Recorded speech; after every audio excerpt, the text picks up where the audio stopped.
Paris Club of International Creditors extend debt suspension for Yemen.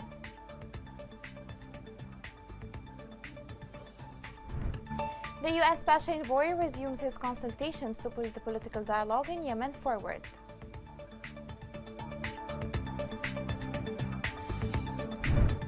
The 7-year war undermines hopes of peace for millions of Yemenis in the new year.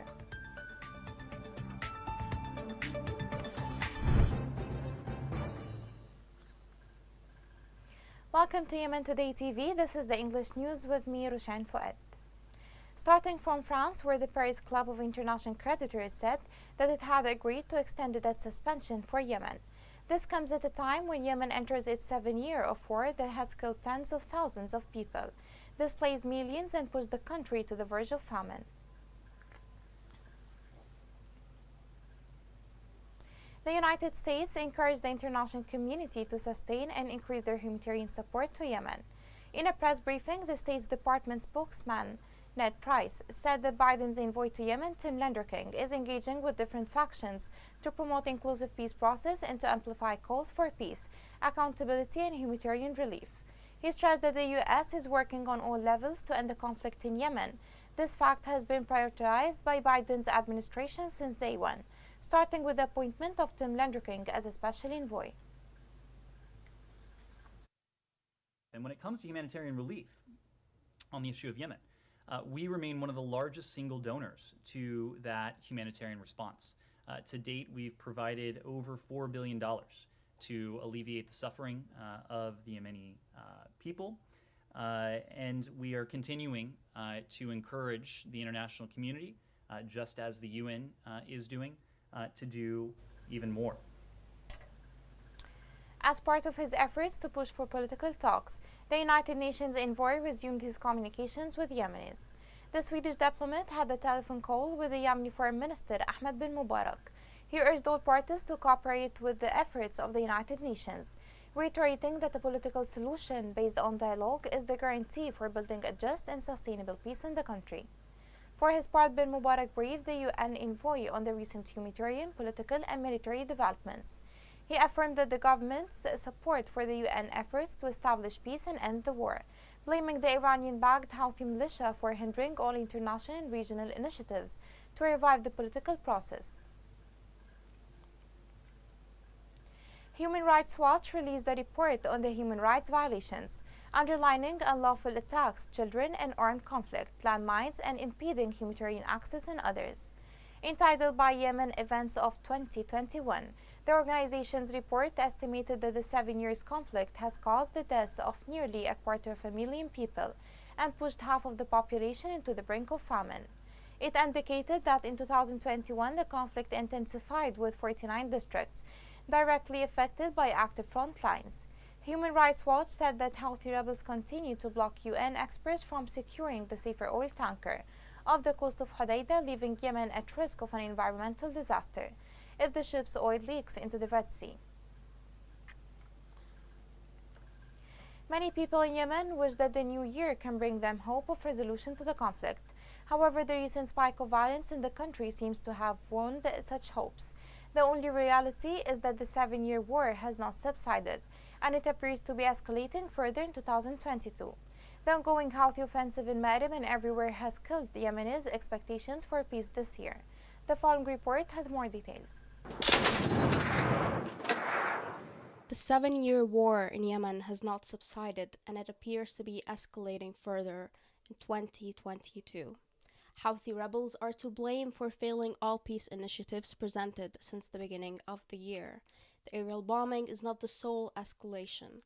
Ground fighting has been deadly over the first week of January in Ma'rib, with 200 fighters killed from both sides in 24 hours, medical and military sources said on January 4th. Early this week, massive ground forces moved from Yemen's Shabwa, advancing towards the districts of Usaylan and Bayhan. The troops also intend to push neighboring districts in war-ravaged Ma'rib province. In a recent interview with Sky News Arabia, Yemen's prime minister said there is political support for these military movements, and we will see extraordinary developments in the coming days. The present scenario points to the two sides' dependence on the battlefields, and a viable political settlement is still unlikely. When the Houthi militia started fighting the Yemeni government, they used to have fewer weapons than now. Now they have missiles and drones. Therefore, a rapid military solution is not feasible, and the political dialogue has made no headway over the last 7 years. So, as the war prolongs, the humanitarian crisis will worsen nationwide. On December 28, the UN envoy to Yemen, Hans Grunberg, said the scale of the latest escalations is among the worst we have seen in Yemen for years, and the threat to civilian lives is increasing. The UN envoy admitted that 2021 ended on a tragic note for Yemenis as poverty, hunger, and severe restrictions on the freedom of movement affected millions of people. In the end, tragedy described by the UN envoy does not seem to vanish this year. Turning to Shabwa, Houthi rebels targeted Bayhan district with a ballistic missile. Local sources reported that a missile fired by Houthi rebels fell on villages west of Al Naqoub in Bayhan. To that end, joint forces targeted Houthi militia fortifications in Harib front of Ma'rib. Military sources reported that joint brigades backed by government forces and tribes took up fierce clashes with the rebels into Manahiz and Al Sauda. Joint brigades targeted Lasad, Al Faliha, and Al Dira', cities of Harib, inflicting heavy losses among the rebels. It was reported that the 3 leading members of the rebels were killed during those confrontations. In southern Ma'rib fronts, government forces backed by resistance advanced and inflicted heavy losses among the militia. Military sources reported that government forces deterred Houthi rebels, secured an advance towards Aqabat Mal'a. Sources indicated that battles are still continuing amid collapses in the rebels' ranks. For its part, the coalition announced that it carried out 48 targeting operations, killing more than 330 Houthi militants in Ma'rib and Al Bayda. The coalition said that in Ma'rib it carried out 36 operations against the militia, which resulted in the destruction of 22 militia armed vehicles and caused human losses of more than 250 Houthi elements. In Al Bayda, it carried out 12 operations, which led to the destruction of 7 militia armed vehicles and killing of more than 80 Houthi militants. Yemeni women and adolescent girls are bearing the brunt of 7 long years of grinding conflict, made incredibly worse by COVID-19 and now the threat of famine. Health facilities are almost non-functioning. Only 20% of those facilities provide maternal and child health services. More details on the story are within this report. Women and girls of childbearing age 15 to 49 years old are among the most acutely vulnerable in Yemen's conflict. An estimated 5 million women and girls of childbearing age and 1.7 million pregnant and breastfeeding women have limited or no access to reproductive health services, including antenatal care, safe delivery, postnatal care, family planning, and emergency obstetric and newborn care. Over 1 million pregnant and breastfeeding women are acutely malnourished and risk giving birth to newborns with severely stunted growth due to rising food insecurity. Between 5 to 10% of all pregnancies need a cesarean intervention to save the lives of the mother and the newborn baby. The quality of care has continued to deteriorate due to underinvestment in health care. Referral systems are not functional in most districts. Hence, women end up dying before reaching a hospital. Moreover, women of reproductive age, including pregnant women, are facing challenges in accessing the reproductive health supplies and services they need due to the chronic shortage of medicines and supplies at health facilities. Medical equipment is either lacking or in a poor state, as proper maintenance regimes haven't been followed. Without access to life-saving reproductive and maternal health medicines, approximately 1 million women, estimated to deliver annually, are particularly at risk.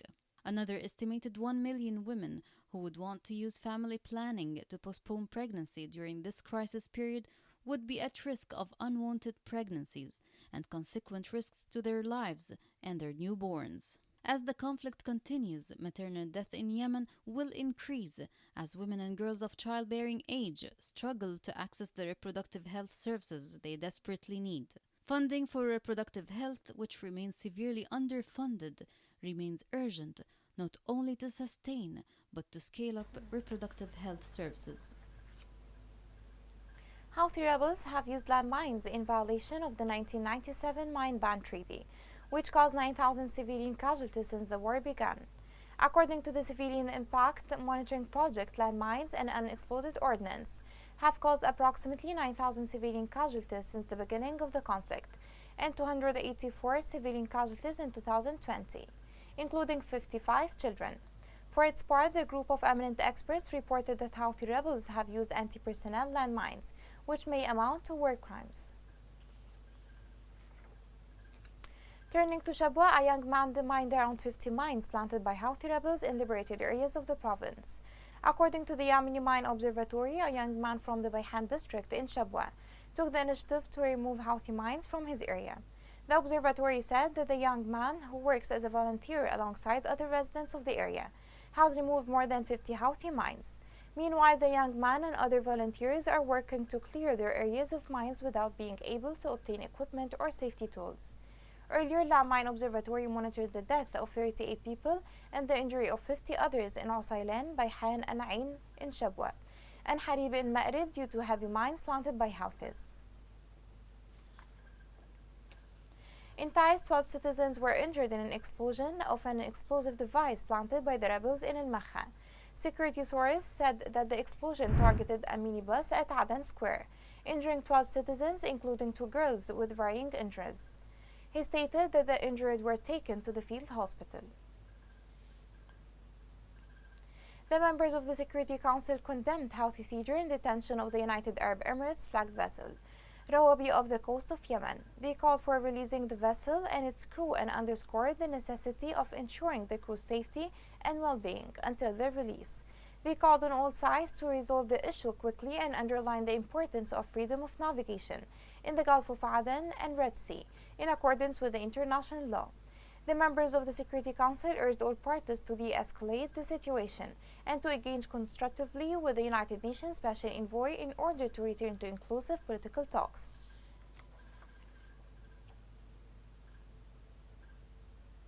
Coming next. The Hadrami porridge, or asaida, is famous and indanceable dish in winter.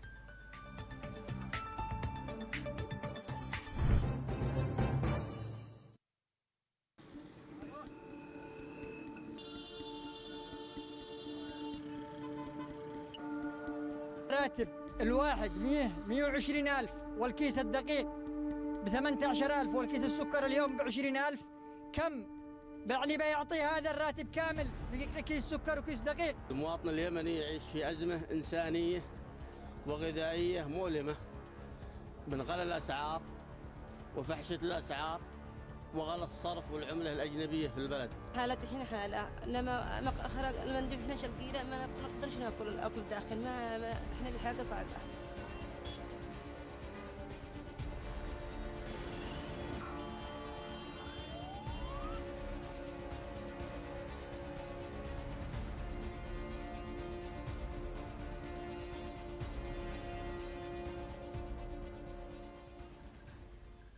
Welcome back. Youth are the true capital to build the future of any nation. They need to be empowered so that they can contribute to pushing the wheel of development. This seems to be the bottom line for the project that was started in Aden. The aim of the project is to empower young people as to prepare them for labor market, especially in the midst of the current hard living conditions. The Fong report has more details on the project. 1,200 Yemeni youth from 8 different governorates were fortunate enough to be chosen in the project to support youth empowerment and improve livelihoods. Despite the high rate of poverty and unemployment among youth, Itlaf Al Khair Foundation for the Humanitarian Relief Initiative comes to assist those youth in need and provide them with options to find source of income. The initiative is under the auspices of the Ministry of Social Affairs and Labour.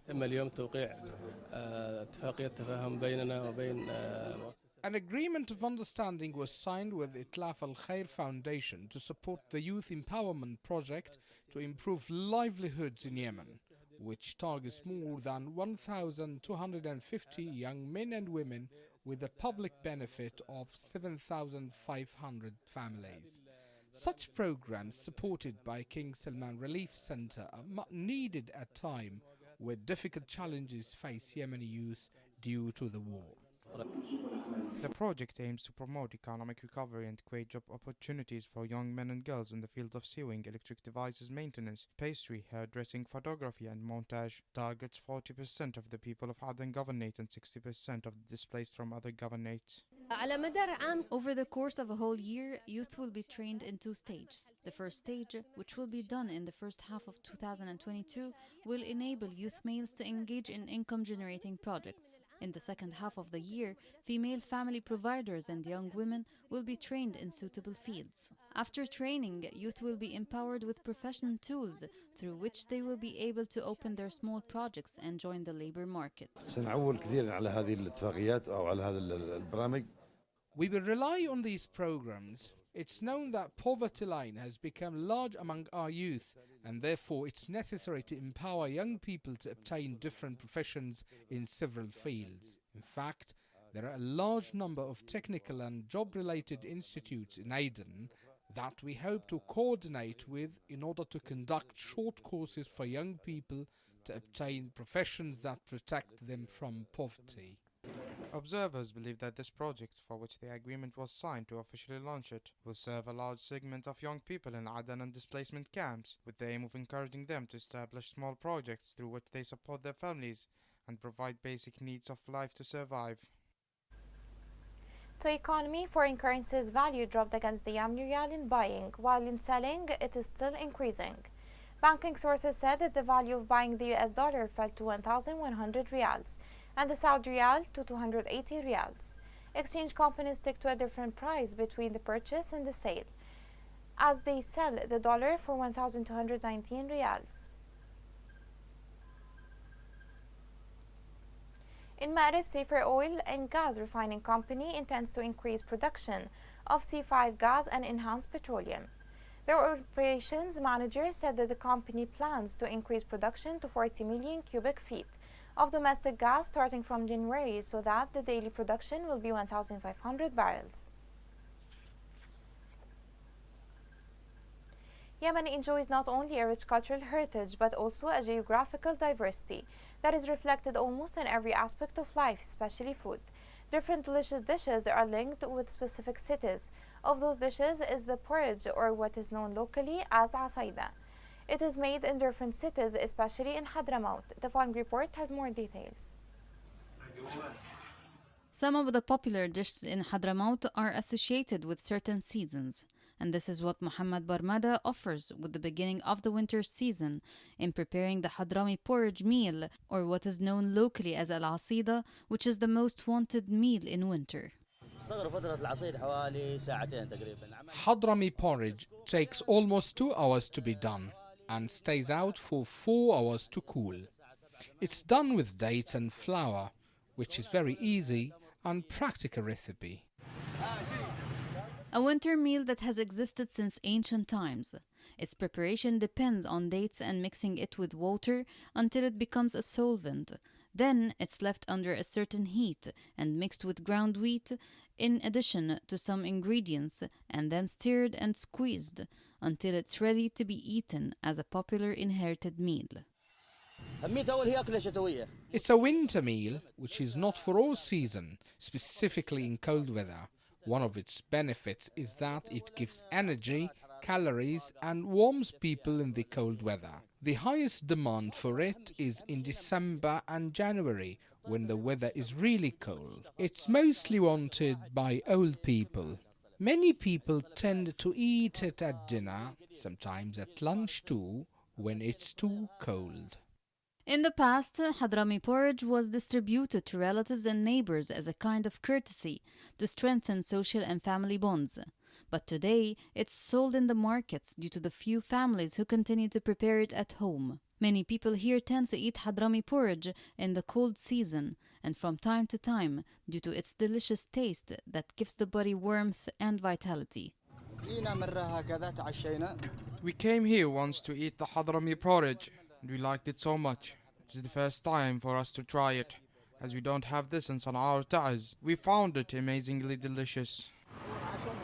Thus, Hadrami porridge was associated with the winter season because it contains energy-rich ingredients, which made it available throughout the ages as one of the famous popular meals in Hadramaut Governorate. To health, Doctors Without Borders announced that it had officially handed over COVID-19 isolation center in Al Sadaqa Hospital. The organization said that it ended up its continuous support since May last year for Al Sadaqa Hospital to respond to cases of COVID-19, with the final donation of sufficient medicines to maintain the operation of the center for the next 3 months.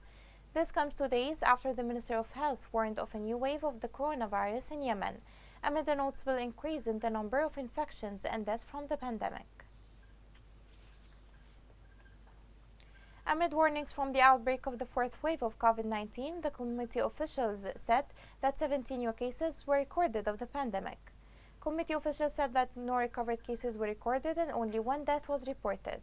With the current updates, the total confirmed cases are 10,193, including 1,988 deaths and 7,045 cases of recovery. Here is a reminder of the main headlines. Paris Club of International Creditors extend debt suspension for Yemen. The UN Special Envoy resumes his consultations to push the political dialogue in Yemen forward.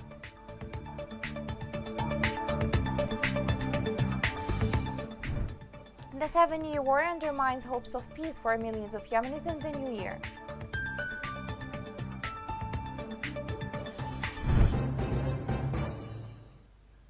This is the end of the news. For more, follow us on Facebook, Twitter, and YouTube at Yemen Today English. This is Rushain Fouad. Thank you for watching.